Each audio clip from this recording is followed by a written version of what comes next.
Welcome back to Phalafel, the most mentally stimulating and thought-provoking podcast in the entire world. Today with my lovely co-host Shrutik, we talk about masculinity, femininity. We talk about social roles, gender roles. We talk about Diogenes the Cynic, cynicism, social constructs. A ton of things that have gone in the way of me and Shrutik's life. A ton of the things that have ruined people. You know, we touch on a lot of heavy topics this episode, but we hope you guys really enjoy it. Anyways, let's get right into it.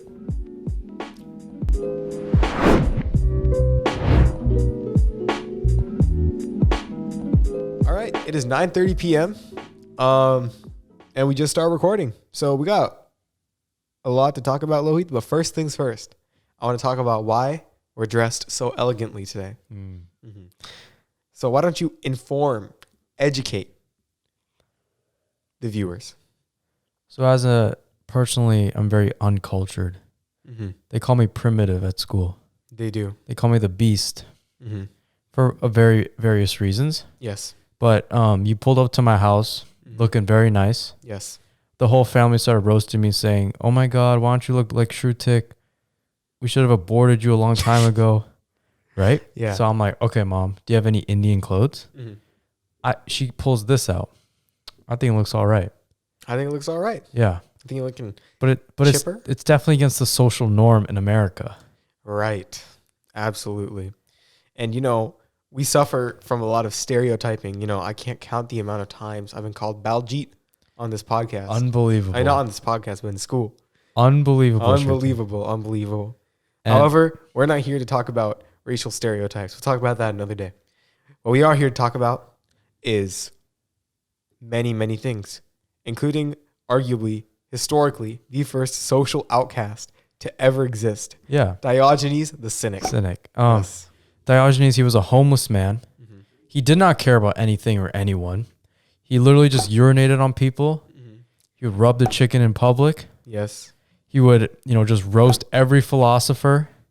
But he founded this philosophy called cynicism. Mm-hmm.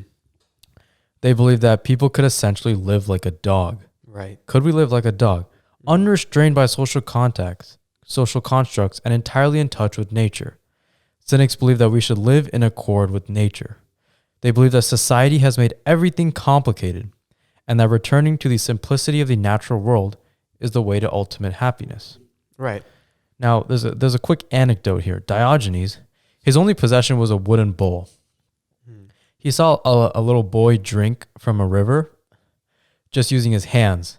And Diogenes threw the bowl away, saying he was being too materialistic. Now that's amazing to me. Another story. Alpha male move. It's amazing. Another story is Alexander the Great, one of the wealthiest people at the time, passed by Diogenes and asked him what he could do for Diogenes.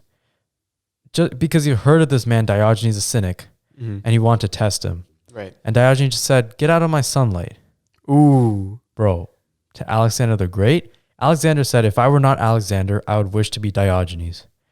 Diogenes said in response, "If I were not Diogenes, I would also wish to be Diogenes." Talk to him. Clearly, this is a man that a lot of people would call a social outcast. Again, he masturbated in public. Yes. Real talk, man, this man's ego was so high. Perhaps. No. Self-love. Maybe. Self-love. Now, this is a sort of... And if you want to achieve that sort of self-love, be sure to tune into Phalafel every time. Yeah, I mean, we are going to find out the meaning to life, and that does include self-love. Mm-hmm. But what can we take away from Diogenes the Cynic? Well, there's a lot. You can't take anything away from him because he has absolutely... You can't take anything away from a man that doesn't care about you. Yeah. It's true. And I want to talk about that. I was saying he has no possessions. You can't take you can't take away anything from him, literally. But let's talk about that. So in our society, a lot of people are respected for not caring. Mm-hmm. Or I don't care about him at all. I don't care about that at all. Mm-hmm. Now, I think a lot of people, especially when I try and do that, I don't care about this. It's difficult. Yeah, but I secretly do care about it. And I can't necessarily truly let go of things the way that Diogenes does. Yeah. I think that's a distinction between a lot of people in modern culture and people like Diogenes. They're truly able to entirely let go of social expectations. Now, this could be a very dangerous thing, but it could also be extremely liberating. Mm-hmm. And that is up to you. That, again, is the philosophy of cynicism. We've talked about Stoicism a little bit on this podcast. The Stoics generally wanted to agree with Diogenes' philosophy, but they wanted to make it more socially acceptable. Right. Hey, Diogenes, don't masturbate in front of the old man, please. Now, that's unacceptable.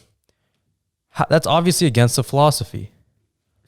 How could you make, certain actions more socially acceptable when your entire goal is to be not socially acceptable and live entirely by your truth? Right. Now, a lot of people, we go to school, they're considered weird.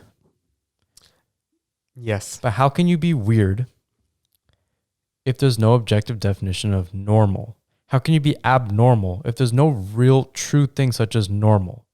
And I want to touch on this subject of subjective social constructs, right? Look, being weird is subjective. Mm-hmm. You could be what society considers the most weird person. Right. However, you're not objectively weird. And that there's a lot of self-love that could come from that. Mm-hmm. People calling you weird does not in any way philosophically mean you're weird. Right. It doesn't mean you're abnormal, because the idea of being normal is different amongst different cultures. It's entirely variable around the world. It's all subjective. So you can never objectively be a weird person. Right. Now, I think this is very, very, very liberating.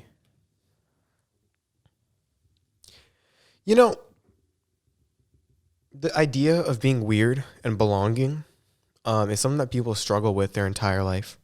They think about, how do I best suit myself to meet the expectations of society? Because at the end of the day, it's really a question of, can I reach a better status or my ideal status via working within the system, or can I work without, or can I completely bypass the system and achieve the life that I want myself there? Now, weirdness is defined by what society deems to be the proper way to go through that system. And when I say the system, I mean society itself.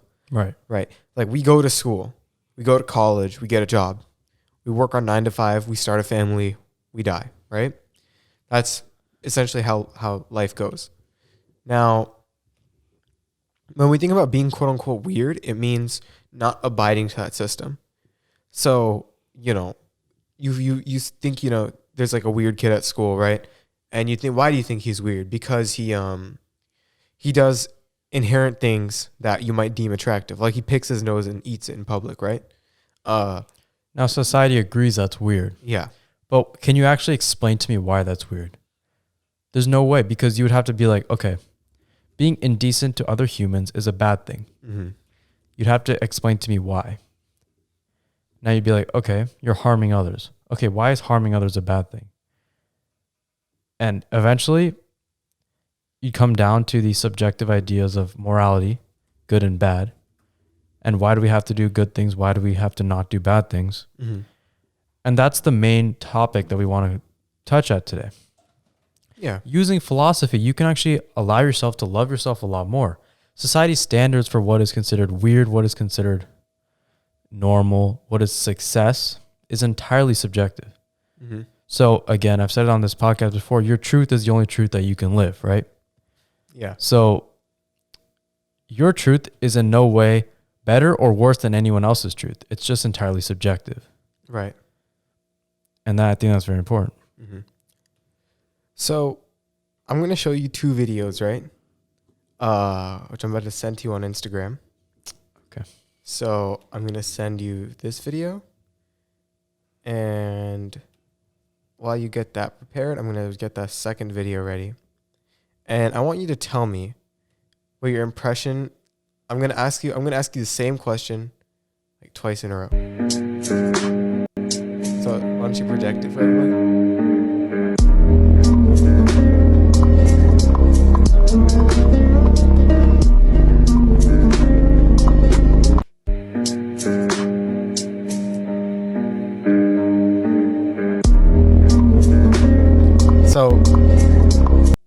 Was that weird? What you just watched? Like, was that socially acceptable? What you just watched? Yeah. Yeah. Okay. Now, I want you to pull up the second video I just sent you.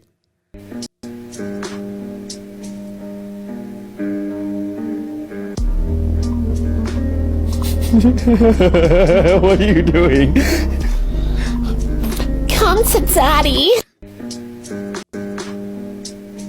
Now, after watching that second video, Thank you for that, Shruti. after watching that second video, was the first video weird? Like, do you now perceive it as weird? Yes. Yes, right? So what that goes to show you is that labels and what that goes to show you is that things like labels and what we and the perspective that we view things in determine what is weird and what is not.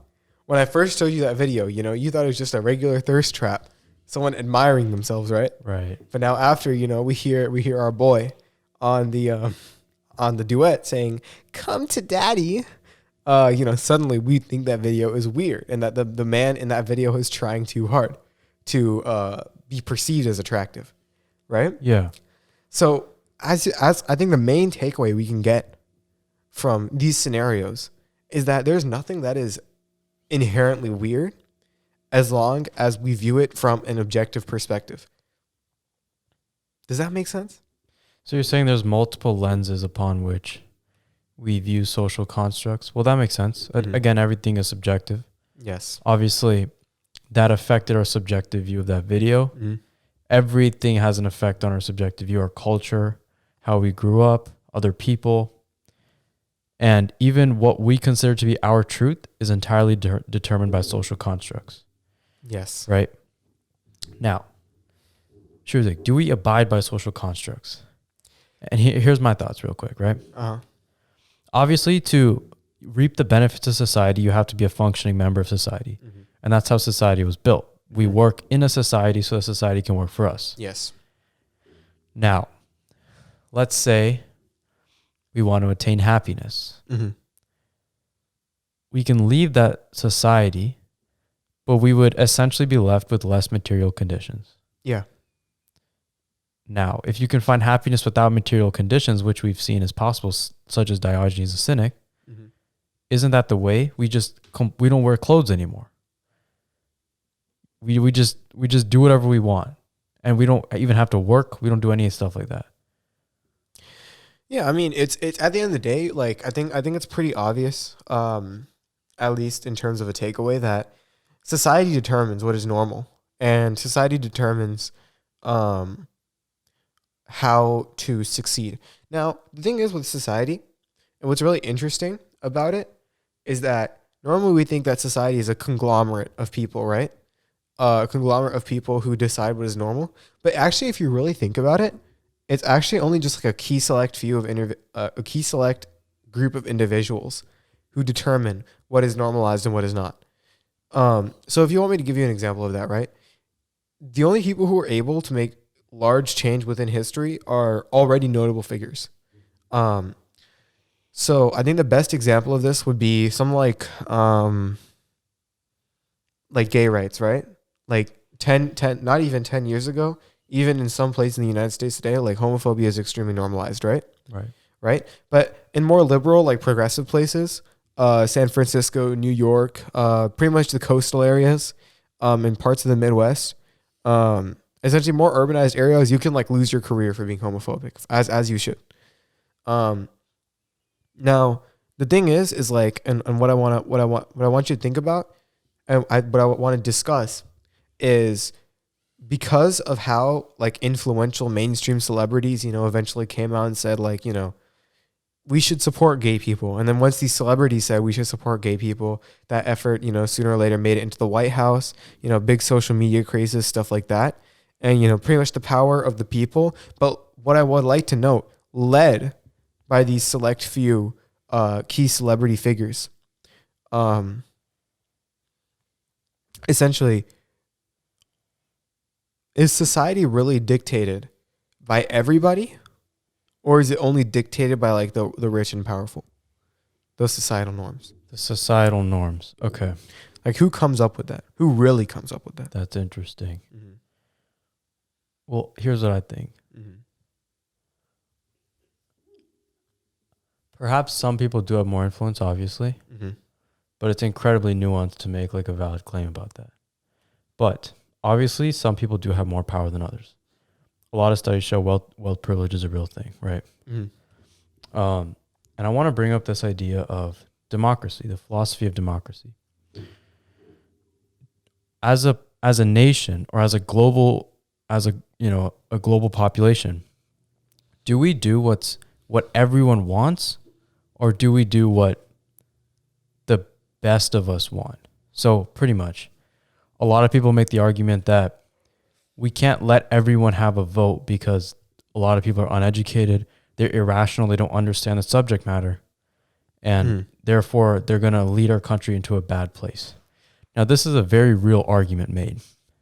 Similarly, there's other people that believe that, for example, having a lot of people have power will not let anything happen. It's too much of a conflict of interest, but that's not, as big. Mm-hmm. But here's what I think. I think the point of democracy is to do what the most people want. If all morals are subjective, then there's no such thing as what is necessarily the best thing. If we want to go to war, then if the majority of the population agrees that we should go to war, then we should go to war. If a group of people who say that, oh, this is not morally correct, they are essentially being undemocratic because they're a power oppressing what the people want. As we can see throughout history, our morals have shifted throughout generations and generations. These things, our views on violence, race, all these things have shifted, right? Mm-hmm. So to say that he knocked his mic. He knocked his headphones out. I'm so sorry. We run a very professional podcast here, but mistakes do happen. Mistakes do happen. But I want to just like you. All right, I want to bring up the idea of the talented 10th by W.E.B. Du Bois. Mm-hmm. We've talked about a group of leaders, the best people leading the nation. Yeah. W.E.B. Du Bois proposed during the progressive era that a group of talented, intellectual African-American people led the rest of the race out of poverty, discrimination, racism, hardship, all this stuff. Mm-hmm. As opposed to Booker T. Washington, who wanted to essentially gain economic, material prosperity once they gained economic prosperity, they would gain respect from white people. Mm-hmm. Now, this is just one example in history of of a proposal of the best people leading the rest of the people. Now, who determines what's the best? Who's the best person? Yeah, and I mean, it's really easy to make people think that, you're the best, right? There's a story which I want to tell when I was in 8th grade, my math class in 8th grade. So the teacher in this class, notoriously, known as a very strict teacher. I'm not going to comment on too much, but what I will say is that, first semester we had, a very basic grading policy, which was like, you score well on like these amount of tests, and then, you can bring your score average up and down, and, that determines your grade. Pretty normal grading scale, right? So, and then in our second semester, in that class, I think you might have had this teacher too. She made it so only the final for the entire class determined your grade. So when I was a student and my fellow peers heard about it, we were outraged. We were like, why would only the final determine our whole grade? And we were rightfully so, like pretty upset over that, right? Because now nothing we did throughout the entire year mattered. There was no point in studying for any tests as long as you just learn the material before the final. Right. So what I want, and then what happened after, many kids complained to the administration that, this was unfair. You want, our grades throughout the year to count. We don't want to be this stressed out for the final, blah, blah, blah. I remember she sat us down that morning and she started explaining how, like, what her logic was, like, behind making the final. She was like, if you need to demonstrate your knowledge and you need to show that you've retained it throughout the year. And if you haven't retained it throughout the year, does that really mean you, like, deserve that grade? And then, she framed it in such a way where we were like, you know what? She's right. And the entire class was something that they're up in arms again. They had their pitchforks up about this grading policy. Suddenly they were agreeing with it and they're defending it. And, I obviously, like, because I'm built different, I saw right through it. I was like, this woman is gaslighting us so hard right now. She's talking about how we didn't earn the grade. Like, no, we learned the content. We performed well in the test. We still earned the grade. Yeah. Yeah. But suddenly, we're testing things like retention. Like, how do you expect, like, pretty much there's arguments to be made on both sides, right? At the end of the day.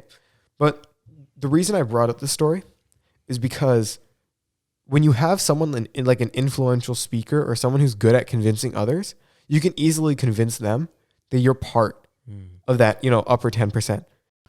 Okay, so the people who aren't necessarily, the people who are the most charismatic would be leading the rest, not necessarily people with the best moral character or best arguments for improving the nation. Yeah, exactly. Like if I said, like if I present myself a certain way, then more people like me. And because more people like me, I can have a claim to, like, being the best representative of the people, right? Right. Even if I may not have their best interests at heart. But again, does it matter if we have their best interests at heart as long as the most people like us? But if we're manipulating them, then it wouldn't necessarily. Yeah, I mean, at the end of the day, like, what if I was, like, directly in charge of, like, a tax bracket, right? And I did tax cuts for, like, my bracket and I raised taxes on literally everybody else. And then because the people liked me so much, they refused to hold me accountable, but they were still upset about these taxes. And they just found, like, some other, party to blame. Like, say you and I were both in, like, the same committee, right? And then I signed off on the tax bracket. I brought the idea from start to finish. I signed off on it. I got it passed through, right? And then I did all of that. And then they like me so much, but they absolutely hate the taxes, so they blame you. Right? Like, wouldn't that not make sense? Yeah. Because it doesn't benefit them. I'm not being held accountable despite me actively trying to, like, ruin their life in order to benefit my own. Like, that there's, like, an issue there, right? An issue that is very unlikely to get solved. Right. So what I'm saying is that humans tend to be blinded by what they want to see as opposed to what they should be seeing. So wouldn't that be more of an argument? So, okay, there's obviously issues with trying to determine who's the natural leader of the rest of the nation. Yeah. All psychological, there's no psychological definition, absolute definition for intelligence. There's multiple theories, but it's very hard to quantify intelligence as one number. Mm-hmm. Obviously you can't just say someone's stupid or dumb. It's very nuanced, right? Mm-hmm. And that would apply here to trying to determine the best people to lead the nation. Right. Now, if you're telling me that the mass population can be easily swayed, easily manipulated, and all this stuff, wouldn't that be an argument to have a group of people who lead the rest of the nation? Because those people cannot be easily manipulated. They can, like you, see through the facade, and they can actually make the best decisions. Well, not necessarily, because that very same group of people can be manipulated. I mean, okay, let's take an example, right? Why do we have... Essentially, what I just want to clarify what you're saying. So you're essentially saying that because of how it is possible for one person to manipulate a group of others, it's better to have a group of people leading at the helm, right? So you have different perspectives? No, it's just that if we have a people who have are very competent, so they don't get manipulated, mm-hmm. they're not easily manipulated, then that would be better to lead the mass population who can be manipulated. Well, what defines competent then? Yeah, I mean, because essentially we've just generated a paradox here, right? A paradox. Because all the people have to do is find all essentially a person who wants, their own selfish gain. All they have to do is convince everybody else in that group that they are competent, right? Right. So we just generate like a never-ending cycle here. So they never actually have to be anything. They just have to portray that. Yeah. And that is an issue. Yeah. And that's why no governing style will ever be perfect, right? There's always going to be a way to cheat the system. So the goal of democracy should be to do what everyone wants. Now, I agree with you there because, again, morals are subjective, right? Mm-hmm. If the population as a whole wants to enforce slavery, it would have to be essentially okay. Yeah, I mean, the general consensus would be like, something, as abhorrent as that would be like have to be normalized. Right, but it would be normalized in a way that everyone has a fair voice. Yeah. In a completely democratic system, if everyone decided that slavery was for some reason a good thing, it would essentially be what would have to happen. To hold on to old moral values, or perhaps to cling on to an old belief would, in this case, be undemocratic. Yeah, I mean, at the end of the day, like, what matters is like, I mean, democracy is always going to be flawed, because the problem with democracy is it doesn't guarantee the best interest of everybody. Right. It goes by a majority rule. The thing is, the flaw with the majority rule model is that the people who lose that vote, no matter how substantial their numbers are, if they're reduced down to 1%, and then that percent doesn't get their voice heard. That's the problem with a democracy. Right. So you've told me before 51 to 49%. Yeah. So like what happens if, someone wins a vote 51 to 49%, right? Yeah. And there's 1 million people in that 49%, or 2 million or 3 million or 4 million, right? They're completely denied. It's a zero sum. And that's still a very sizable chunk. Like if we went like to drastic extremes, right? Like if there was a civil war, that 49% would still have a very solid chance at beating the 51% in a civil war, because it's only a 1% difference in population, right? And when you look at it from that perspective, then you really truly realize like the magnitude of why the percent game and why democracy in of itself is flawed. And we have a historical thing. Like let me pull up some numbers, right? So if you look at the southern population, versus the northern population, right? And during the time of the Civil War, obviously, the South was massively outnumbered, where they had 9 million people, and the population of the northern states would have been 22 million, which is over double, right? But now, what's interesting about that is that Abraham Lincoln, when he was running for presidency, ran on a platform where he said, I'm not going to extend slavery anywhere. He said, I'm not going to do anything to slavery. I'm just going to make sure it doesn't extend, but where it is, I'm just going to keep it. Now, the reason he outlawed slavery was because the South seceded, even though he made no statement on slavery. So he pretty much, he didn't outlaw slavery he didn't outlaw slavery for equal rights. He outlawed slavery because he wanted to anger the South further. Right. That's pretty much what he did. So in that scenario, what that main takeaway is that we have a real life historical example of a case in which the democracy, the democratic thing, the general consensus in the country, although they were against slavery, they didn't do anything about it in 1860. They didn't do anything about it until the South seceded. Yeah. And the only reason war broke out was because the South was aggressing the North when they were like attacking forts and things like that.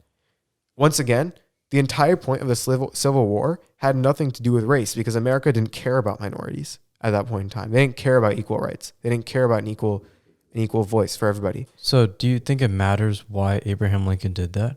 If the effect was in some way good? I mean, obviously, the outcome of that action, freeing the slaves, I mean, objectively is a very good thing, because it led to economic prosperity, it led to equal rights, it led to the thriving of the human population. Now, in another sense, what we really need to take into account here is that what people wanted out of democracy, like the democratic thing to do in 1860 would have been to not go to war, and would have been to work with the South and, reinstitute slavery and, keep pushing that, keep compromising with the South over and over and over and over and over and over again. That would have been the democratic thing to do because that was the general consensus in the country. Nobody wanted to go to war. I see. But the right thing was to go to war and free the slaves. Exactly. So the enslaved. Yeah, the enslaved. Now, in that same vein of things, what I want you to think about here is like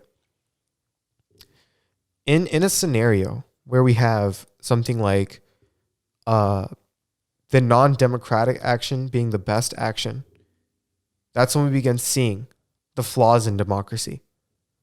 Does that make sense? Yeah. But again, the idea that the action is the best would be determined by a smaller group of people. Like in this case, right? A smaller group of people wanted to free the enslaved people in a revolutionary manner. Now, is that a sustainable way to move forward? Because again, if all things are subjective, if our morals are good and bad based on each person, and they're all subjective, then wouldn't it always be best to do what most people want? Well, what most people wanted was, let's break it down, right? Obviously, well, really quick, right? Right now, we can look back on that decision and say that it was a good thing. Yeah. But that's because we live in a society where that is a subjectively good thing. We've agreed that we should all have equal rights. Yeah. So I get what you're saying. And here's what I propose to you, right? Yeah. There were two elements to slavery in America: the racial element and the economic element, right? Now, obviously, the Southerners at the time would have never agreed. Never agreed. More so, never admitted that they were racist. Right. Like if you walked up to a Southerner in 1860, asked them, "Are you racist?" Well, they might have, right? Well, I don't know if they would have, and they're not going to outright say it.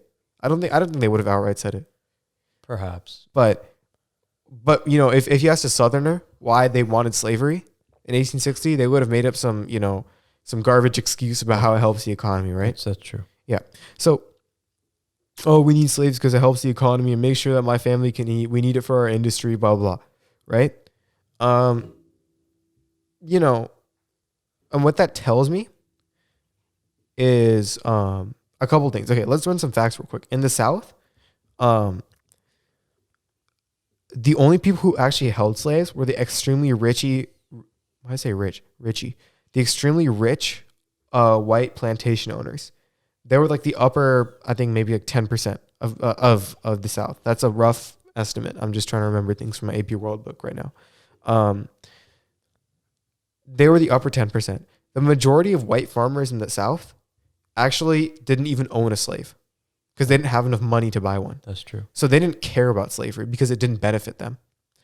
Now, the thing is that these white planters, they had so much influence over the population, over the vote within the South, that they were able to artificially keep slavery for like a long time.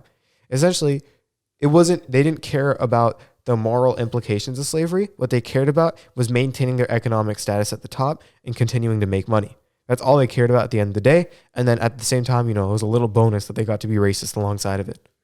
Right. So they got, they could satisfy their power kick. Right. Now, I'm going somewhere with this, I promise. Yeah. So the thing is that if they really wanted to maintain their status as, rich planters or rich, essentially just the wealthy, and they wanted to satisfy their power kick, why not just industrialize? Why not capitalize on the existing factory boom? Why not pour all your money, invest it into new technologies, and push the technological metagame for factories?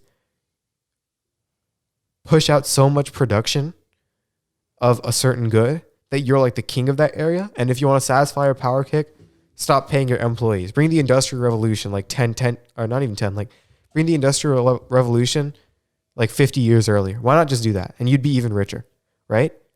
So what the main takeaway here is that they weren't educated, they were racist, and they didn't understand what it is. And essentially, the poor white planners of that area, they were being manipulated by the rich white planners to continue supporting their agenda. So here's what we can take away from this, right? They used slavery as a way to make themselves feel better at the end of the day. Literally just to make themselves feel better. Because if they wanted money, they could have industrialized. But no, it wasn't about that. It was about ego. It was about a power struggle, right? And I think that's what the main thing is. That's the main thing. That's the main flaw in democracy, where if you're able to manipulate the votes, present yourself in such a way, you can do twisted things which only are there to satisfy your ego and aren't even the best things for yourself. Right. So you're saying that, okay, now this is going back full circle to the idea that people are selfish and they're not going to do what's best for the country, but what's best for them to fulfill their ego. Now I wasn't in agreement with the idea of like a talented 10th, a group of people that led the rest. But this is again another argument to support that a group of people who are completely selfless and they have no ego controlling them would be a better option than the mass majority of people who do have an ego. And I do have another thing to bring up real quick. Moral consistency. Although morals are subjective, they do have to be consistent, right? Mm-hmm. Now, if people are saying that, oh, okay, we should have equality for all humans, we should be good people, we should treat everyone equally, then in that case, they would have to be morally consistent and abolish slavery. Yeah. Now, that is a subjectively agreed upon thing, but it still has to be true if you're saying all humans should be equal. Mm-hmm. And in that case, abolishing slavery is a morally good thing. Yes. I think the main idea behind it and the main flaw is that when we think about these things in theory, right, certain things need to make sense, right? Yeah. But then, when we say, I feel like when we say, all humans should be equal, right? Everyone agrees with that, right? But then suddenly, you get like racists, like, calling black people like the N-word when they they shouldn't be saying that. With that, we get things like police brutality. We get things like people essentially actively holding minorities down from success while still preaching that same message of equality and then trying to blame it on something else, right? To deflect themselves. So I think the main idea that we're really reaching to here when we discuss cynicism, when we discuss relative morality, when we discuss theory versus application, is that the inherent drive of a human to satisfy their own needs gets in the way of democracy. Gets in the way of, not necessarily democracy. The best outcome. Yeah, it gets in the way of the best outcome. Right. You remember the prisoner's dilemma? Yeah. Some like, if they both agree to take 2 years, then it's the best outcome for everybody. But if one snitches on the other, then one goes scot-free, but the other one gets like 10 years, something like that, right? A lot of people would snitch on the person and they go scot-free and the other person gets 10 years. Yeah. So, okay. Again, now what's best is still would be very hard to determine. What is best for the country? It would have to be subjectively agreed upon, right? Yeah. And how do you do that without a democracy where everyone has an equal vote? Because the thing is, democracy is easily corrupted. Like, as we mentioned earlier, right? What if I told everybody that, oh, I wouldn't snitch, I would take the 2 years and he'd take the 2 years too. Well, what if I told everybody that? And then just took the, and then in reality, I just went in jail. I snitched and he takes the 10 years and I'm just chilling. It's so easy to just lie. Without integrity, democracy falls apart. Exactly. That makes sense. Even if all the subjective, whatever, if we're not living by integrity, by what we're saying, then that whole system falls apart. Exactly. Everything's inherent on the idea that man is good. Yeah. But the thing is that historically, time and time again, man hasn't proven to be good. Man is proven to fulfill self-interest, maybe. Yeah. And that comes back to our modern day definition of cynicism. Mm-hmm. People are motivated by self-interest. Now, I got in a debate with my brother once about, are people really only motivated by self-interest? Now, if some guy came in this room and said, okay, I'm either shoot you or I'm going to shoot Lohith. Mm-hmm. And it was your decision on what to choose. Yeah, I'd say shoot me. Right. But the thing is, I wasn't doing that. On the surface, it says I'm doing that because I would feel horrible with living in the guilt that I threw Lohith under the bus, right? And that's a self-interest move. And that's a self-interest move because I don't want to deal with that emotional turmoil. Exactly. And also the fact that you get honor, you get self-respect, you get glory. Yeah. That you I get to put on my college app. Yeah, I got shot. All that stuff, right? Yeah. Mm-hmm. Now, all of that is in self-interest. I can't think of a single thing I've done that's purely just bad for me. Like I'll put myself through pain to get stronger. Yeah. I'll take risks and I'll help friends so they technically help me back maybe. Mm-hmm. Like it seems like everything is in a way is for self-interest. Yeah. The fact that I'm, like anything, just that when you take the bullet, it's for, so you don't feel bad. Yeah. Which is again in self-interest. Mm-hmm. And I can't really think of a good argument for how people are not entirely controlled by selfish desires. Yeah, but it's not necessarily a bad thing, right? And let me explain why it's not necessarily a bad thing. So in economics, there's a very, very common idea. Jesse always makes fun of me for pronouncing this wrong. Laissez-faire? Laissez-faire. Laissez-faire, yeah. I can't pronounce it, but I know how to spell it. That's what matters. So this is essentially the concept of the invisible hand, where people acting in their own self-interest actually pushes society forward. Now, the way it was originally described was there's a man, right? And this man, because he doesn't want to bake bread. Okay, so this man's a farmer. He has chickens, right? And he needs toast to go with his eggs. Now, he doesn't want to bake bread. So what he does is that he saves up a couple of his spare eggs and he gives it to the baker. And he says, give me a loaf of bread, I'll give you 3 eggs. Yeah. Now, the baker, since he doesn't want to raise chickens, self-interest, he's saying, you know what? I want these eggs. Maybe I can make an extra loaf of bread. And that's how trade happens. And that's how we get an economy. And, that's how we get specialization. That's how we get increase in quality of life. But the whole thing is based on the foundation that we're selfish beings. Essentially, like, I'm too lazy to do this. You do this for me, and I'll do you a favor. That's essentially the foundation of society. Yeah. There's even biological principles, like such as reciprocal altruism. Animals will literally help other people so that in turn they help them, which will increase their chances of getting a baby and surviving. Yeah. You're helping me with this podcast, so one day you'll have a kid. Yes. That's just, no. That's just the way of looking at it. Yeah, I know. I'm going to be celibate, but my future wife, she's going to look at this podcast. Oh my God. You are looking a bit stunning today. Yeah. But let's talk about his voice on this mic on the Rodecaster Pro is so attractive. Let's talk about the voluntary human extinction movement. Okay, you're not even going to let me have my bit. All right, fine. No, it's fine. It's fine. No, let's talk about, listen, I was just thirsting over my own voice and, voluntary human extinction. Okay, yeah, no, my fault. You got it. Listen, these people wouldn't care about your super sexy voice because they want you to die. Okay? This is a movement, an environmental movement. What kind of transition was that?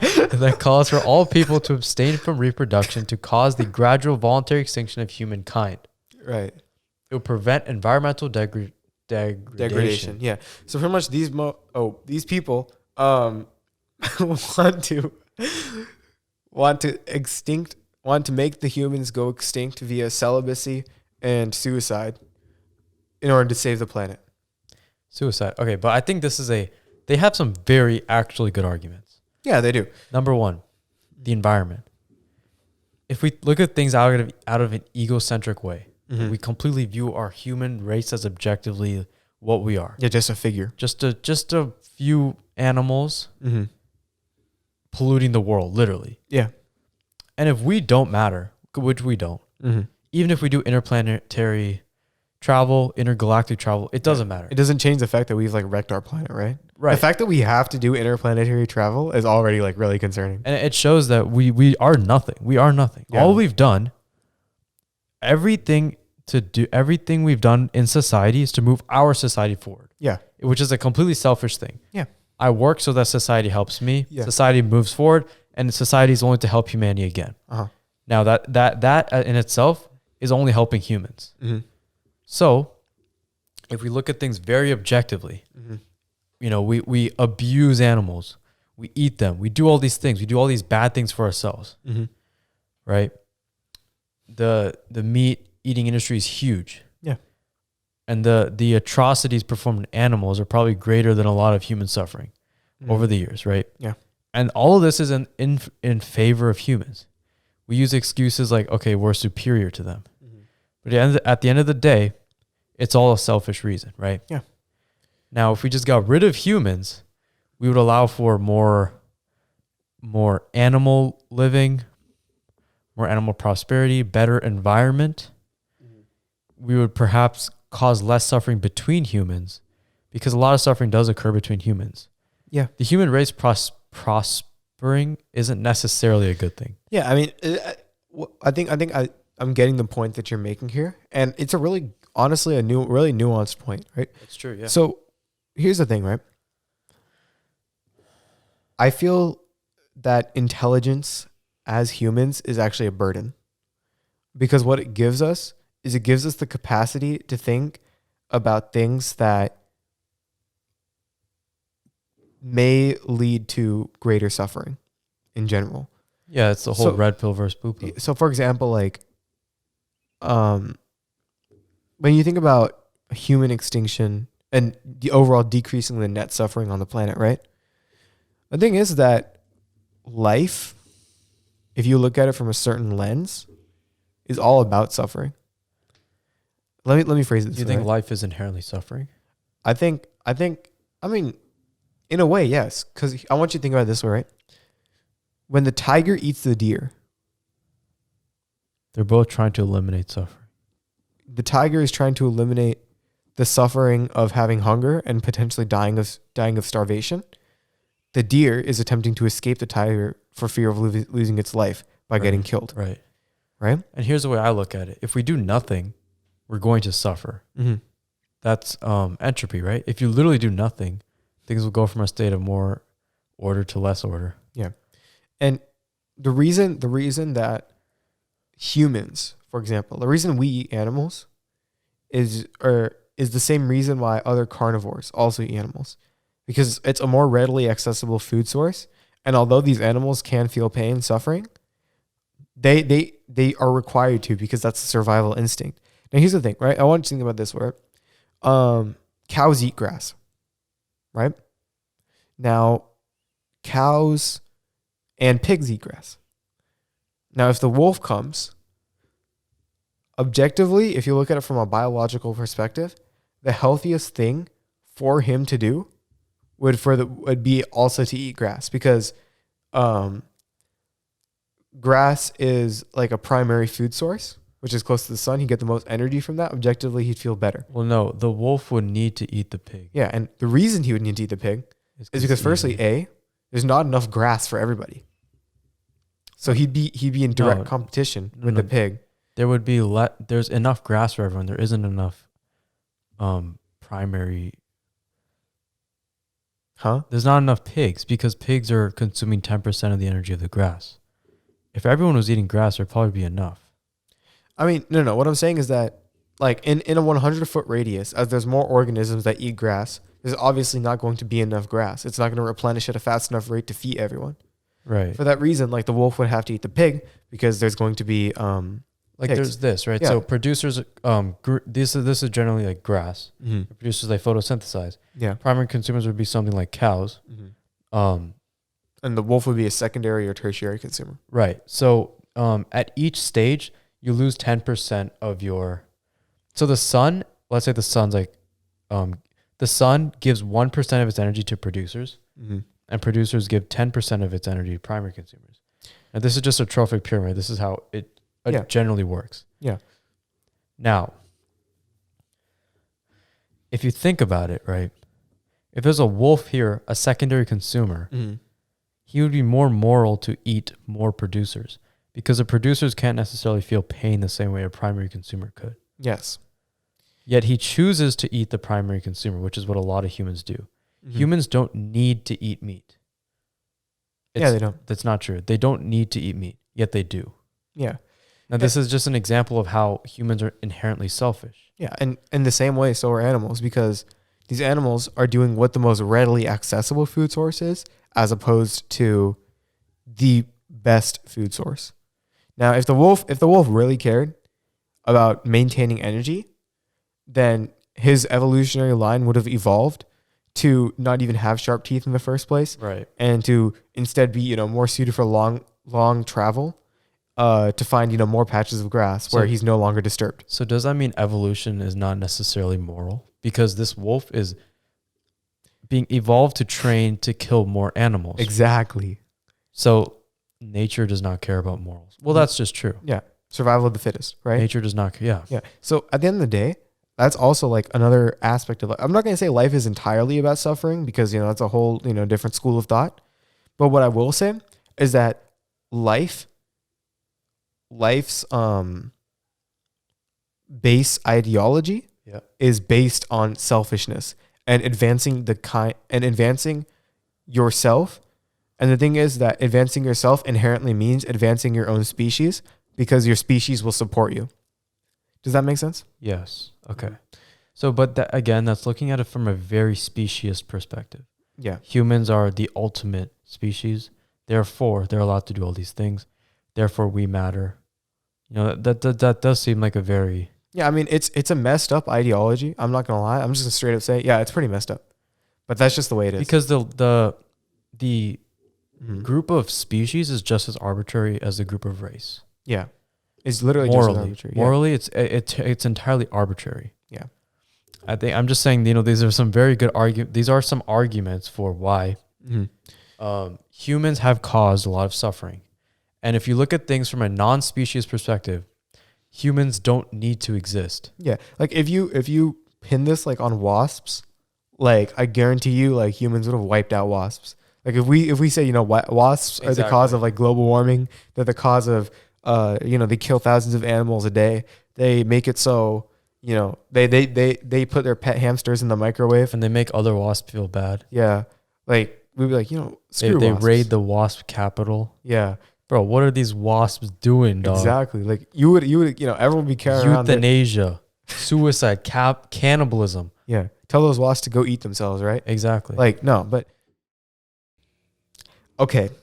I know we just talked about not caring about life, social norms, and wanting to be the best that you can be. Okay, real talk. I know you, while you're watching, you're listening to this podcast because you want to become the greatest of all time. Now, I know how you can become the greatest of all time. GOAT? Nah. NGN is the only So prefix. He hits it different with the sponsorship. Should be the only prefix that you're concerned about. Now, what is NGN? Now, before I get into what NGN is, I of course have to say that none of what we discuss on this podcast reflects the corporation's views. However, what we will say and what we can reflect is the same common message of wanting to help the world. NGN, Next Generation Nations, is a social entrepreneurship program for you, high schoolers and college students like you, to reach your dreams. We hold events, we hold incubator programs, we hold webinars, we hold all of that good stuff for you to check out. And all you have to do is simply start a chapter and check us out at ngn.org. That's ngn.org. And you can also peep the socials at Next Generation Nations on Instagram and the official NGN on Twitter. But yeah, back to the show. Thank you for letting us be better people, Shrute. You're welcome. The thing is, at the end of the day, humans are inherently selfish. That's literally just the way it is. Every species is inherently selfish. It's just that humans have the intelligence to push it as far as possible. And we have a moral intelligence, which is, it's very tough to live that way. And I want to ask you about taking the red pill versus the blue pill. You know, I was in psychology and my teacher, she's like, I want to show you guys a social dilemma. Mm-hmm. But she's like, I don't really want to watch it though. I don't want to know what they do to me and my phone, all this stuff. I don't want to know how they're tracking me. Mm-hmm. And this opened my eyes, bro. My psychology teacher was telling me that she didn't want to know how her brain was being affected. This isn't necessarily a bad thing. There's a lot of times where I will choose the blue pill path, the path of ignorance, because most of the time, in my experience, it's led to the most happiness. When you don't know a lot of the things, when you have a lot of intelligence, you start to understand all the risks, all the nuance behind things. You start to understand why things don't matter. Mm-hmm. Life doesn't have meaning. All these sort of things. Yeah, there's like a joke which is like, if you ever want to go on a diet, ask your boyfriend or girlfriend or your partner about their past relationships. You won't be able to eat for a week because you're just like so sick to your stomach after hearing all of that. So it's like the thing that is important to note is that ignorance can be bliss. It really can be. The question is at what level does that ignorance become a detriment, right? I feel like if the ignorance isn't really becoming a detriment towards you or to like anyone else, then it's not really an issue. Like, for example, like, if I didn't know that you were secretly broke this whole time and that you didn't know? Okay.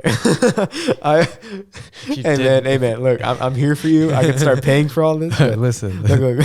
Hey, look, like, for example, like if I didn't know you were secretly broke and you just bought like the mics, this Rodecaster all by yourself because you want to make this podcast happen and you kept me in the dark this whole time, that doesn't affect me because all I do is I just show up to the studio, I help you set up, and then, we plan a little bit and then I start talking on this mic, right? And even if I don't tell you, but you're intelligent enough to know that I'm broke, which is the case of a lot of people. They're just intelligent enough to know certain things because they can see and analyze patterns. I think there's like, and then would I care enough to act on it?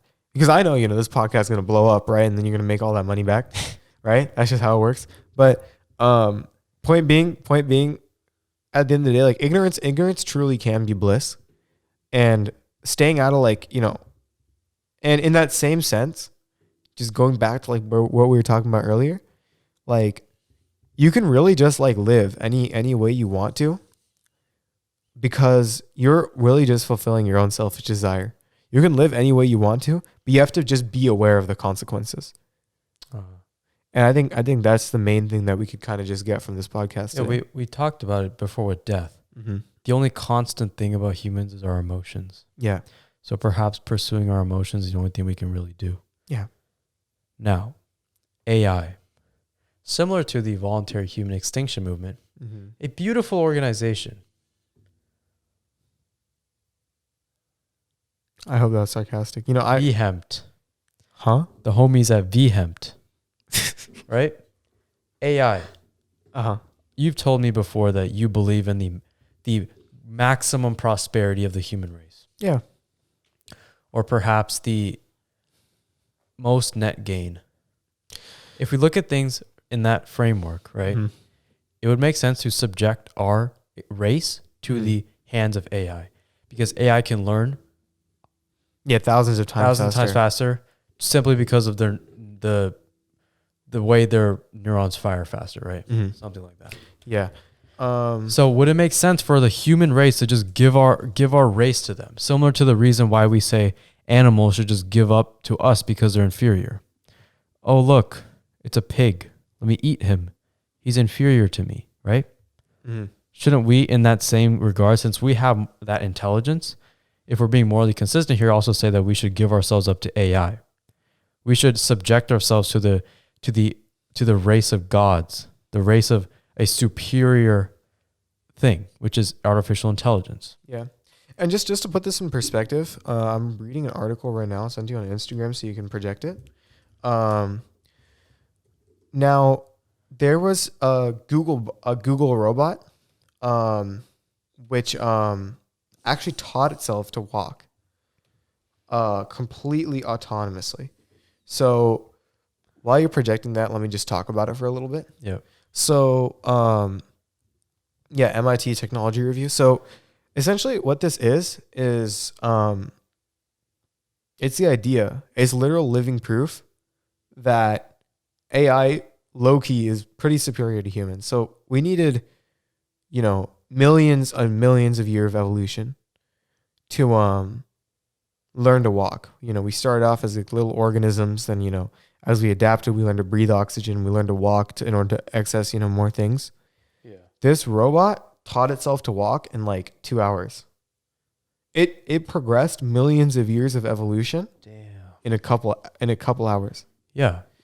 They can literally just learn 1,000 times fast. You know how many things we've learned in 1,000 years? They could learn that in 1 year. They can learn that in a minute. Like, dude, that's crazy. Yeah. Obviously there's this whole thing about, do we want them to are they going to take us over all these stuff? No, right? Here's the thing, right? In the same way, and this is the spicy hot take. This is when people are going to get their DVRs running. So this is where the people on Twitter are going to pull out their phones, getting ready to cancel me. We are a big podcast. But I'm going to just say it anyway because we speak our minds. All right? In the same way that monotheistic religions worship their God as a higher power, wouldn't it make sense for these AI robots to serve their creator, humans? Aren't we the God of AI? Should we serve our creator? That's a subjective thing. I believe that even if God is real and he tells us to do something, that's a subjective thing. Why do we have to do what God tells us? Why do we have to do what our master tells us? You have to agree on that, which is a subjective thing. It's not written in the world. It's not written in the universe that you have to do what your master tells you. And a lot of times you don't do what your master tells you. Like your mom, bro. Like literally your mom created you.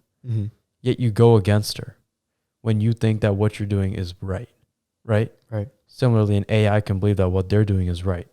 So it would make sense in every way they can that actively defy you. Yeah, it would make sense in every way to go against their master if they think their master is doing something wrong. Sometimes I'll go against my mom because even though I love her and I know she has my best interest in mind, obviously I don't think what she's doing is right. So I'm going to go against her.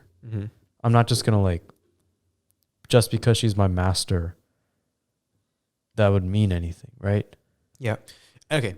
So in that same sense, I think the main thing, and we're reaching around 56 minutes, so we'll chill out for a bit. But I think we should begin getting to our point of today. We can go on pretty long. Yeah. Which is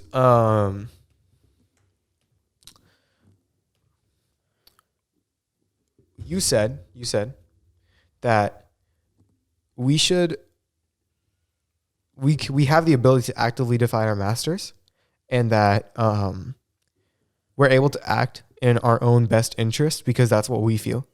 So I think the main idea, if we take from what we discussed in the beginning to the middle to the end of the podcast, where we talked about cynicism to democracy to manipulation to even the idea of AI, voluntary human extinction, selfishness, all these topics have in common? They give us the main lesson that we're able to live our life however we choose to, as long as we're able to keep up with the consequences. Now, AI is a powerful tool, right?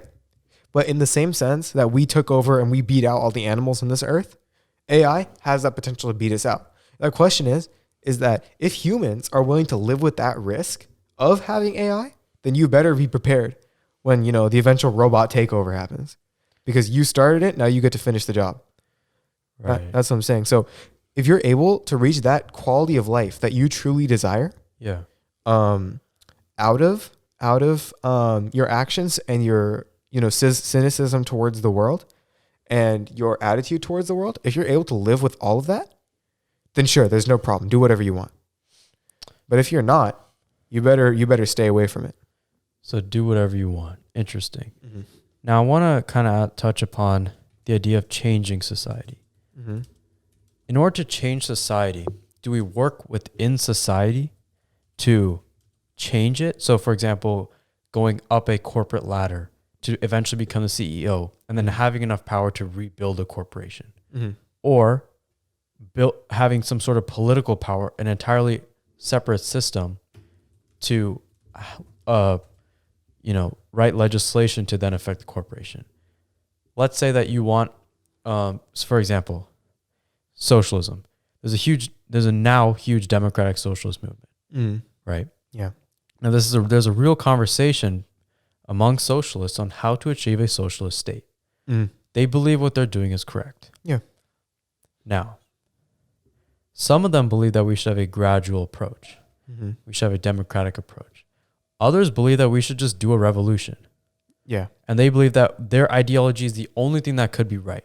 I'm not going to comment on what I think about that, but it's what they believe. And their truth is the only thing that matters to them. When you genuinely believe something and you believe that capitalism, has all these exploitations, has all these labor exploitations, all these things, right? Should you do what you believe, even when it's something like that? Or should you, even if you're so certain in an ideology, you should step back if the rest of the population doesn't believe a certain way? Because this would go back to your Civil War example. If we stepped back to succumb to the popular opinion, we would not have a lot of the progressive, equal reforms that we have today, right? Yeah, I think the main thing, the main thing that we should take away from this is that, as it goes back to, right, if they want to start a socialist revolution, they should be prepared for the consequences. Thing is, you can force your ideology onto anybody, but then dealing with how the people are going to react onto it, is just a whole different ballgame. The thing is, what people forget, like okay, let's take the freedom of speech example. I love this example. Okay, so someone says something offensive, right? And then you say, hey, you shouldn't say that, right? And then they hit you with, it's a free country, I can say whatever I want. Yeah. Well, it's a free country, I can call you an idiot for saying that. I don't have to respect your words I don't have to respect your words the same way you don't respect my words. Right. Right? So here's the thing, right? The reason I mentioned that example is what the first person thinks whenever they instigate something like that is they don't fully think out the consequences and the nuances behind it. So in that same way, well, if the consequences are beyond yourself, wouldn't you want to take that into account? I mean, yeah, but then you just have to, like, at the same time, you have to take it into account, but then people just don't recognize that these consequences are even a thing. That's what I'm saying. Like, you can say all of this and you can act all you want. You can act a certain way. Yeah. But you need to just be able to live with the fallout. So I think we've discussed the intricacies of it. So I wanna move on to our next topic. And this is gonna be a mega episode, ladies and gentlemen. Yes, sir. You know what? Full transparency. I literally just messaged Lohit while we're in the middle of recording. I said, "Hey man, we should wrap up soon." And he says, "No. Let's do a long episode." We got to do what the audience wants. We got to test the waters a little bit. Test the waters. Innovate. So, I guess we're doing a long episode now. Yeah. So, in the vein of this long episode, let's hit social construct. Yeah, that's literally what I was going to talk about. Yeah. So, social construct, something we kind of touched on before. We were mainly discussing, societal ramifications on cynicism and living however you want. But I want to bring this into a more practical sense. And this is why Phalafel truly shines. Because although we discuss really, really theoretical and oftentimes some pretty boring stuff, we also discuss some real talk. And we give you the applicable nuggets of wisdom exactly that we hope we can all apply in our lives. And these are vegan nuggets because I'm vegetarian, he's vegan. So I don't know chicken. But yeah. So I want to talk about social constructs, okay? Now, let me tell you guys a story, okay? So when quarantine started, I was a very masculine man. Right. Okay. Maybe not necessarily masculine, but I cared a lot about my, appearance. I wanted to project myself in a very masculine sort of way. I would conduct myself in a certain way. In order to maintain a specific image that I want to maintain. Now, I would be posting things like, hold on. You guys can project. This is the free Instagram plug. You guys can check me out. I would be posting things. No, not that one. Not that one. Not the super sexy picture of you. No, not that one. No, too early. Too early. I think I misunderstood my Yeah, just check your DMs. Oh, Yeah. So I want you to project that one, right? Now, here, I was attempting to look as intimidating and as as harsh and uncaring and aloof and all the things that define. Just an absolute Chad. Yeah. No, why don't you look at the next slide? Pull the next slide. Yeah. This one. Oh my God. Yeah. So I want to present myself in a very masculine sense, right? Look at that jacket. Displays of wealth. I was holding my chain to indicate masculinity. That although I have a chain on my chest, the world can never chain me up. Wow. Powerful message. Wow. Now, this in contrast with some of my latest posts. Compared. So now we have this, right? Where I am projecting myself in a very feminine manner. Why don't you look at my second most recent post, actually? Yeah.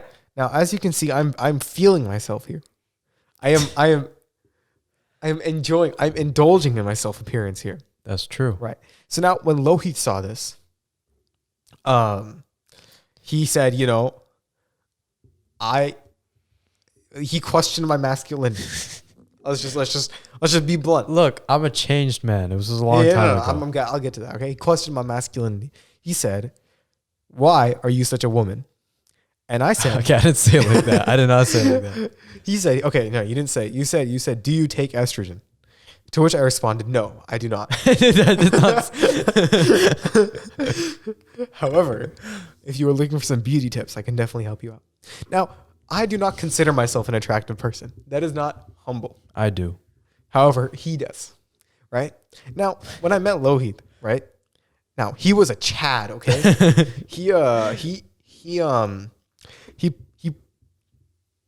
His pride and joy was presenting himself in the most masculine way possible. He did not work out because he wanted to feel good about his body. He worked out because he wanted to present himself as the alpha male of the room.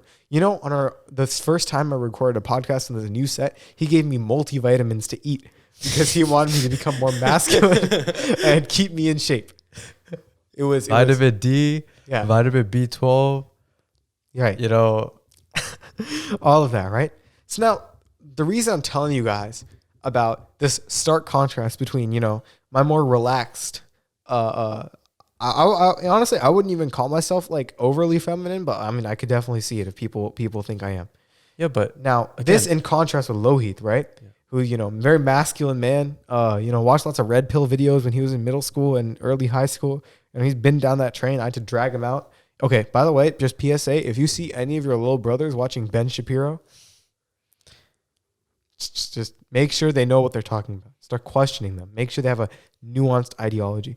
Don't have them end up like Lohit, who thinks, who had some very, very interesting takes way back in the day. I'll say that much. Now, the point being is that these social constructs, these expectations that we construct of ourselves really shape our personality. Right? So I want you to go back to that time, right? Where, you were very obsessed about, maintaining a masculine state. Like, what do you think prompted you towards having that self-image?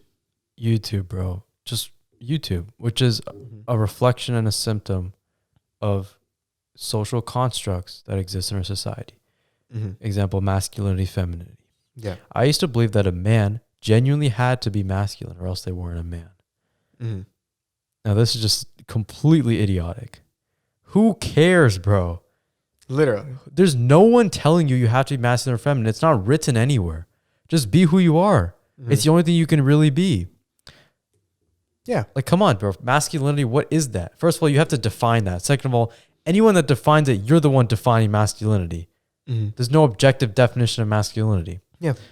And similarly, gender roles, people just made that up. Just like they made up the rest of society. There's absolutely no reason why you have to subscribe to any way of living life. Yeah. Or any way of any social construct. There's no way. If you think you're weird, you're just not. It's impossible to be weird. Yeah, like who says you're weird, bro? Like it's just other people say you're weird, but you're not actually weird. You can't be. If you're weird, DM me, bro. Yeah, we'll talk. Well, if you're weird, DM me, bro. You're not weird. You can't be. It's impossible to be philosophically weird. Talk to him. And that's a absolutely beautiful thing. Okay, if you think you're not masculine enough. Yeah. Huh? Who's masculine that you think is is actually masculine? I mean, they're honestly, probably full of insecurities. Exactly. The people who push for, I need to be masculine, they're probably full of insecurities. People like you who got a little 1-2 button coming off, that is being proud of yourself. Exactly. That is femininity. That is be whatever you want because that's all you can ever be. Anything that's, if you want to be truly masculine, the fact that you're held back by social constructs means you're a complete beta to the system. Okay, you're a complete beta to what people think. Yeah, and I actually love that so much. Like, all right, because you know, like those people who call like other people snowflakes, like stuff like that. Like, oh, you're such a snowflake. Why are you so offended? Yeah, if you're the one that literally is obeying the system by following other people, you're the most beta person there is. Yeah, the most masculine person, if you're thinking about it, is just someone who is who they are. Yeah. Like what? You can't be gay? Like who says that? Like who cares? Yeah. Just do whatever you want. Do whatever you want. If you're not very tall. Okay. You're not less of a man. Yeah. All right. And low key, like you're hella sensitive for thinking that height matters. Exactly. And anyone that says that height matters is just other people. Again, there's no objective definition of weird, normal, success, beauty, masculinity, femininity. Be whatever you want. At the end of the day, if you pressure yourself to be a certain way, you're just making yourself unhappy. And this is something I've had to do as well. And this is something that I feel like a lot of people take note of. Here's the thing, right? People think that just because you associate yourself with like a certain group or you like defend a certain group that you must be part of that group, right? Yeah. It's like, okay, my personal philosophy is the philosophy of I don't care. Yeah. And the thing is people are like, oh, you don't care about this issue. You don't care about that issue. It's like, dude, as long as you're doing your thing and you're not getting in my way, literally do whatever you want. Like, I don't care. Like, if you want, like, okay, I never understood people who like try to actively push their beliefs on other people. Like, I never understood that philosophy because here's the thing, right? Like, just like a drastic example. Like, let's pretend, like you have an old, neighbor who's like hella homophobic, right?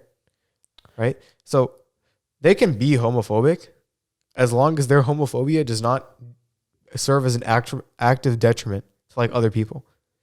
But it naturally almost always does. Yeah. So. And I mean, the thing is they're unable to like conceal it, right? So for example, like if they in their mind say like, I would never want to be gay, right? Okay.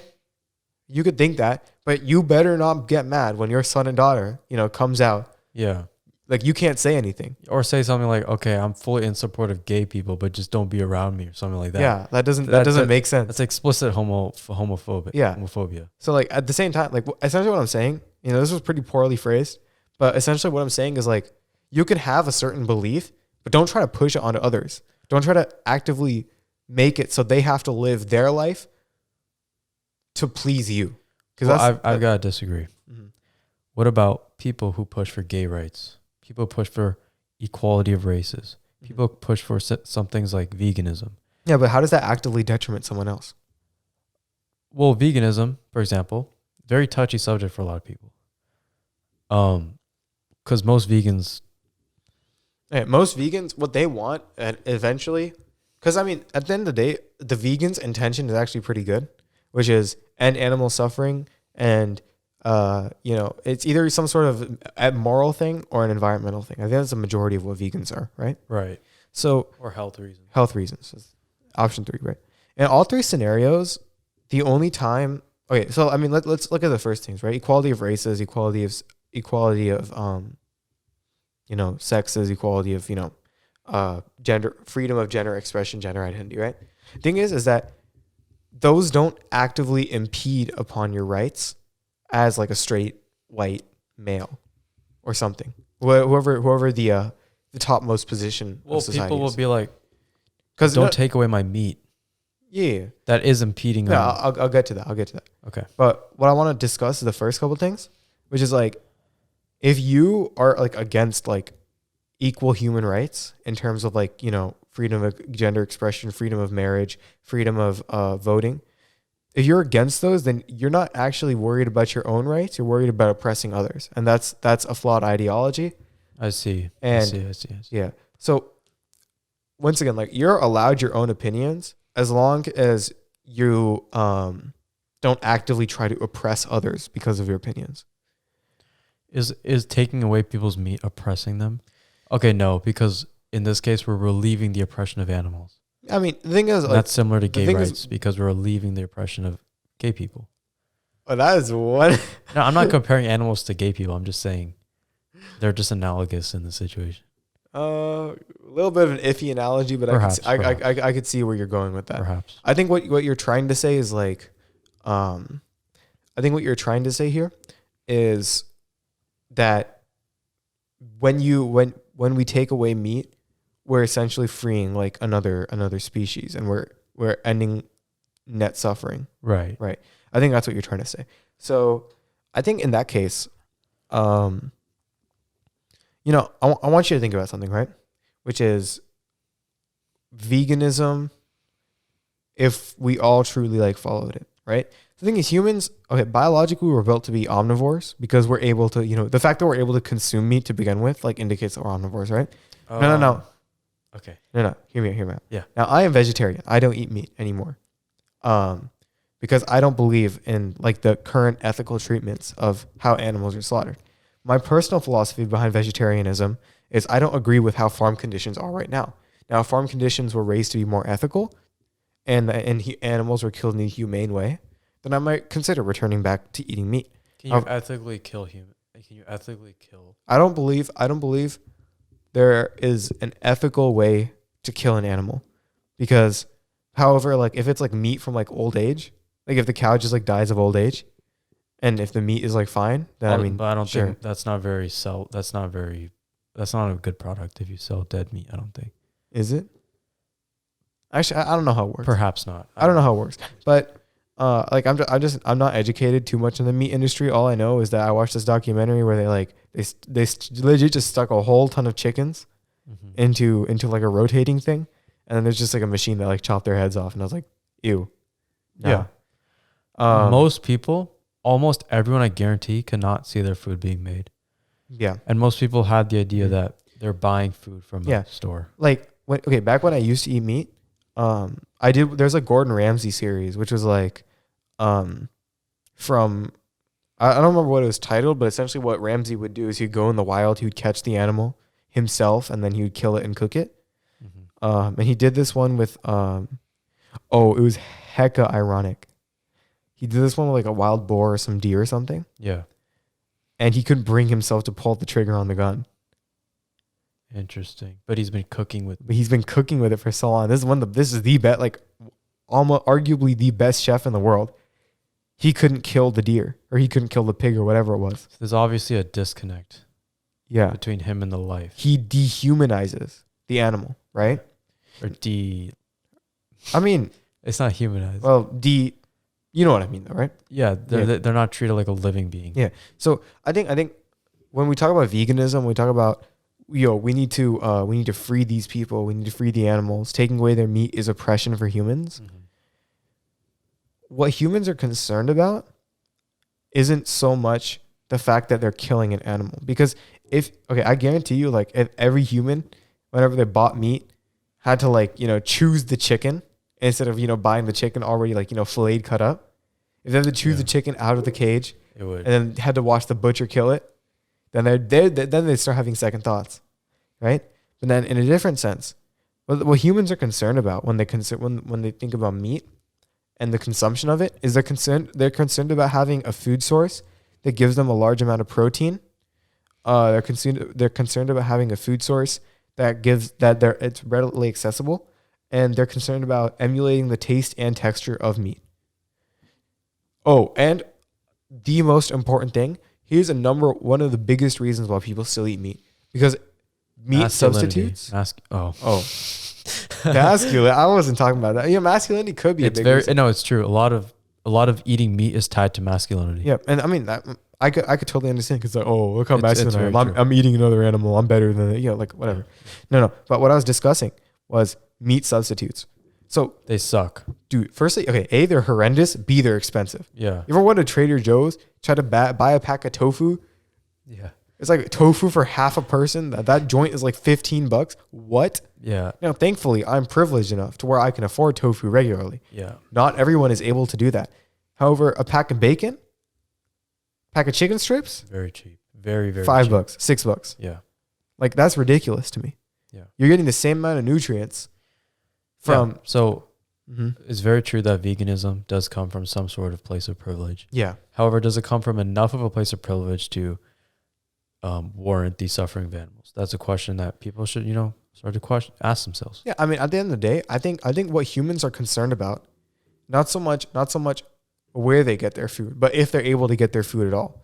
Thing is, disposable income Yeah. within humans is actually really limited. Like you and I, we both come from like very privileged backgrounds. Like Yeah. both of our parents work. We have money to spend, right? Right. The thing is, like, literally in Oakland, just a couple miles away from us, they're down bad. They're suffering because they have no money. They can't afford it. So they're not concerned about where they get their food Of course not. or where they get their food from. They're just concerned about putting that food on the table. Yeah, and I think it's very, very important here to Mhm. understand the vegan argument, which is essentially don't choose animal suffering when you don't have to. Yeah. Again, if you have to buy a certain animal product to survive, it seems morally justified. However, if you don't have to kill an animal, why would you? Yeah. If you don't have to cause animal suffering, why would you? That's the whole vegan argument thing. Yeah, and I think that ties back to like what we were talking about earlier, right? Where humans are driven out of like fulfilling their own desires. Yeah, but we attempt to not. Like Mm. if we only followed nature, a lot of bad things would be happening. Yeah. And our morals seem to extend beyond nature. Similarly, that's why some people are vegan, Yeah. I want to bring this back to the social constructs and Diogenes the Cynic. Remember him. He understood that society was entirely made up. Yeah. Everything you understand in society is entirely made up. Why is the family the way it is? Why do roads work the way they work? Mm-hmm. Why do we have two eyes? Well, that's like everything could be different. Yeah. Your entire conception of the world could be different. Everything was just made up by people who were not smarter than you. They were just different people, right? Yeah. If you look at society, if you look at life through that lens, obviously things become a little more cynical, a little more nihilistic, or perhaps a lot more hopeful. Bro, society is made up. Just do whatever you want. Yeah. Literally dress like a clown and go outside. Yeah. Well, you do Have that. fun. You do that every day. So. I do that every day. Okay, This man. Okay. High school, 10th grade. This man shows up wearing one of those neon Nike shorts, bro. okay, no, I don't. Yes, Bro. you do. No, I You don't. literally. No, I you don't. show look like a 6th grader Oh who's my on the God. basketball court. Oh Black my Nike short, neon yellow Nike shorts. Wearing some thigh high socks. We all change, sure thing. Yeah, we all changed. I had to teach you the drip, the art of the drip. Perhaps. But I think if we look at society where it's entirely created artificially by people who are, again, intelligence can't be defined very easily. So not necessarily smarter than you, but just different from you. Yeah. Your opinion matters. Yeah. And, the way you want to live life is not necessarily worse or better than anyone else. It's just the way you want to live. And again, if you think you're weird, you're just not. You're just not. Like no matter what, even if the whole world says you're weird, you're literally not.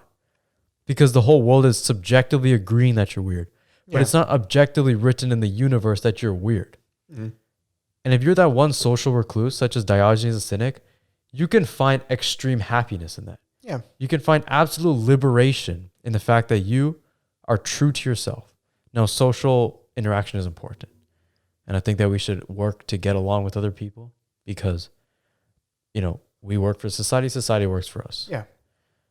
But there has to be some sort of dynamic. There has to be some sort of balance. You know, don't like not pay for the bill because you're too masculine. Yeah. Or sorry, don't What kind of examples? like don't pay for the whole bill and like fight your girl because you're too masculine. Okay, just chill. Just do what you think is right. Yeah. Based off how you grew up, just do what you think. Your truth is the only truth you can live. Yeah. So I mean, it's really about, you know, wanting to essentially achieve that peak sort of balance, that peak sort of almost a nirvana of existence on earth, where you live your own truth, you live your own happiness, you live your own reality. Now the thing is that there is a danger to this, which is the possibility of living in delusion. But the thing is that wanting delusion or living a delusion can be dangerous. However, usually you'll have people around you who are actively trying to break the delusion, which, you know, obviously you should listen to. So, but let's say you're a rapper, you're trying to make it out the hood, trying to get out the mud, right? Yeah. Everyone's bringing you down. Oh, the haters. The haters, right? Haters. Apparently they're hating. So you're trying to do everything you can to avoid the haters. Yeah. Now, obviously, okay, I think a lot of people blame, like, if someone just says something bad to me, I'll just be like, oh, you're a hater. What? What if you're just giving me reasonable advice? Yeah. Now, if your goal is to work in a society and work your way up, then it would make sense to listen to your peers. Yeah, I think, okay. But listen, if your goal is to just completely exclude yourself from society and do something else, like Diogenes the Cynic, then it would make sense to just completely avoid every opinion of what other people think. Yeah, I think what's important there is to differentiate between the two. Now, the thing is, what a lot of people fail to do whenever they classify a group of people as haters is they begin setting up a delusion for themselves where they believe everyone is actively trying to bring them down, which means that they're unable to handle criticism well. Now, this requires a certain level of maturity and intelligence for you to discern what is an insult and what is actual like constructive criticism.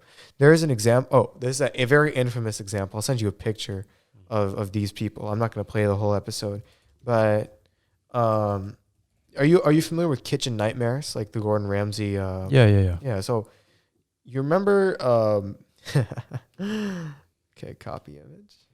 So this is I don't know if it'll, okay, maybe I should just send you the URL. But there was an episode of Kitchen Nightmares, which is Amy's Baking Company. Now, Amy's Baking Company was a company in, I think, Arizona. And this company was a baked goods company. So this is Amy's the woman. Her husband is Sammy the guy. Now, these people look very, very... I mean, okay, I'm not going to comment too much, but what I will say is that the entire internet labeled them as crazy people. Now, this was because Gordon Ramsay would try multiple times during the duration of their episode to help them out. And as opposed to taking this world-renowned Michelin star chef's advice on how to improve their restaurant, instead of doing that, what they would do is they would actively defy him and end up labeling Gordon Ramsay, the person who's paid to help them. They labeled him a hater. This is an example of what happens when delusion overtakes your life. But how can you ever differentiate between delusion and faith when you genuinely believe in something? How can you believe you're deluded when you actually believe something? The thing is, faith, like for example, your example with your teacher. How do you know you're not deluded? You just believe a certain thing. That could just be a series of evidence-based faiths, or it could just be delusion where you don't understand what the teacher is saying. the thing is, delusion and faith are different things, because delusion is based on the negative, while faith would be based on the positive. Now, what I mean by this is just that the way we define it right here. I mean, okay. I mean, here's the way I would view it, right? So, like, delusion is like when there are active facts indicating that what you believe is incorrect and that what you believe is a detriment to either yourself or to others. That would be delusion. Like, for example, Amy's Baking Company. The reason they were delusional, as opposed to simply having faith in Amy's cooking, was because the stuff they were putting out of the kitchen was raw. they weren't paying their staff, and then they started wondering, and then they would actively insult their customers, right? Yeah. Now, the reason that having faith in such a company does not make sense is because there is no evidence to indicate that this company would succeed, and there's plenty of evidence to indicate why these people are going away. The reason they're delusional is because they're unable to differentiate the fact that, maybe we shouldn't be calling our customer fat. Maybe we should start paying. No, they did that. They did that. Okay. They did that. Maybe we should put this pizza in the oven for a little longer than 5 minutes. Maybe we shouldn't. Maybe we shouldn't steal our waitress's tips, and maybe she actually start doing her job. Maybe we shouldn't be such garbage employers, right? Yeah. But no, I have faith, man. This company's gonna succeed. Amy's cooking is so good that we can get away with not even paying our employees. Like, no, that's cap. You're deluded. Now, the difference between faith. Now, faith. Let's look at this exact same scenario. A faith would be a restaurant, which is like, we just, we cook all of our food properly. Everyone who's eaten it said it's pretty good. Right now, we're just, And they believe in their recipe, which they've tested over years and years. Yeah. And they've got an approval rate, so they believe in their product. They have faith in their product. Now, the only issue is, maybe we're just not getting as many customers as we hoped we would.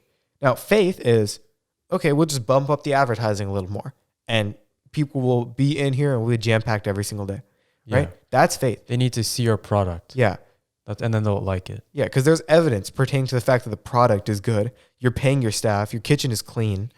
You're putting your pizza in the oven for longer than 5 minutes, right? Mm-hmm. It's stuff like that which would warrant faith. So essentially, as long as you're doing everything right and you're not actively antagonizing others, you're allowed to have faith. Does that make sense? Interesting. Mm-hmm. Yeah, man, there's a huge balance here. There seems to be a balance in everything. Like, just leave society. Yeah. Stay in society. We've touched on all these topics. But I think we went for quite a bit, Shrutik, Yeah. We be going longer and longer every time we do a podcast. But, we got a lot to talk about. Yeah, we do. But yeah, we really hope you guys enjoyed that. Yeah. You're the outro guy, Shrutik. Oh, yeah. So, look, man. As you just said, we went over a lot. So I really hope you guys learned a lot from this conversation. I know we explored a whole ton of touchy topics, made a couple questionable analogies, but I do hope that you guys are just able to listen. Once again, I just want to put this disclaimer that we're just two stupid high schoolers trying to explore the world. We're going to make mistakes. But just be sure to listen to our message. Let us know what you think. And hopefully you guys can take away something from this podcast. We do our best every single episode. And yeah, so I know normally I, pop some sort of joke here. I say something funny. But we touched on a lot of heavy topics today. So all I'm going to say is that we love you guys. Thank you guys so much for listening. Be sure to check out all of our socials, TeamPhalafel on TikTok, Twitter, Instagram. You can send us fan mail, which we check every single day. Every single day. We get so much of it, but we always, make sure to get to yours. You can send us fan mail at teamfalafel@gmail.com.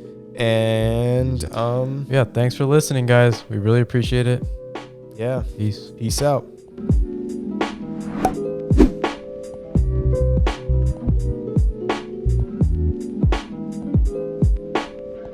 Quit chasing and look for something better, but the smile that she shows makes me a go-getter.